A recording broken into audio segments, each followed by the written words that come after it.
যে মানুষ যে বিরক্ত হয়ে সমস্ত দেশে বিস্ফোরণমূলক একটি ঘটনা চিত্রায়িত হয়েছে, সেদিক থেকে বাংলাদেশের অনেকগুলো জেলা, অনেকগুলো থানা পুলিশের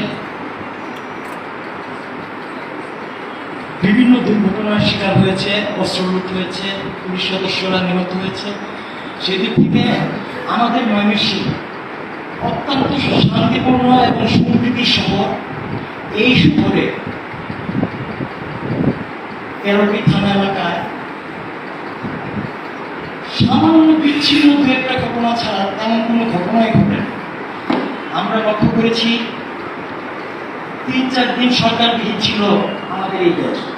এই 3-4 দিনে বাংলাদেশের অনেক জায়গায় বিচ্ছিন্ন অনেক বড় বড় ঘটনা ঘটেছে, কিন্তু ময়মনসিংহ কেউ কারো করে ফুলের আচরও দেয় না। এতটুকু সম্প্রীতি সহ পুলিশ জনগণের বন্ধু হিসেবে দীর্ঘদিন যাবৎ দাবি করে আসছে। অন্যান্য জেলার পুলিশরা সেই দাবির সম্মান মর্যাদা রক্ষা করতে না পারলেও আমাদের ময়মনসিংহ জেলা পুলিশ প্রতিটা থানা এলাকায় কর্মরত অফিসাররা জনগণের বন্ধু, এটা অন্তত 95% প্রমাণ করতে সক্ষম হয়েছে। এখানে তেমন কোনো অঘটন ঘটেনি।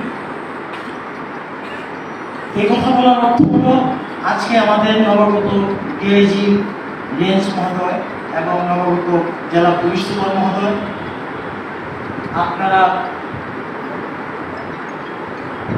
জনগণের বন্ধু, আমাদের গণমাধ্যম কর্মীদের সহায়ক শক্তি হবেন এবং সহযোগিতা করবেন, এটা আমরা প্রত্যাশা করি।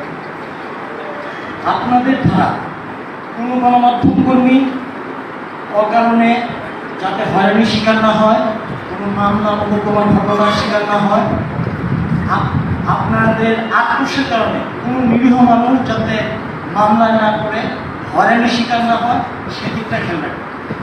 অপরাধ যে করবে অপরাধীর বিচার হবে। কোনো অবস্থাতেই আপনারা অতীতের যে অফিসাররা ছিল, সেই অফিসাররা একটু আগে বলেছি 95% সেই দায়িত্ব পালন করতে সক্ষম হয়েছে। আপনারা শতবার দায়িত্ব পালন করে প্রমাণ করে দেবেন যে ময়মনসিংহে আপনারা আসলে গণবান্ধব এবং আপনারা এই শান্তিপূর্ণ সম্প্রীতির শহরে আপনারা আপনাদের কারণে কোনো লোক অযথা কারণে যাতে হয়রানির শিকার না হয়, সেই দিকটা আহ্বান করে এবং আমাদের গণমাধ্যম কর্মীদের পক্ষ থেকে আপনাদের প্রতি আগেও যেমন সহযোগিতা ছিল, ভবিষ্যতেও থাকবে। আপনারাও আমাদের সকলের সহায়ক শক্তি হিসেবে কাজ করবেন। সবাইকে ধন্যবাদ জানিয়ে আমি আমার সংক্ষিপ্ত বক্তব্য এখানে শেষ করছি। আসসালামু আলাইকুম। ধন্যবাদ জনাব।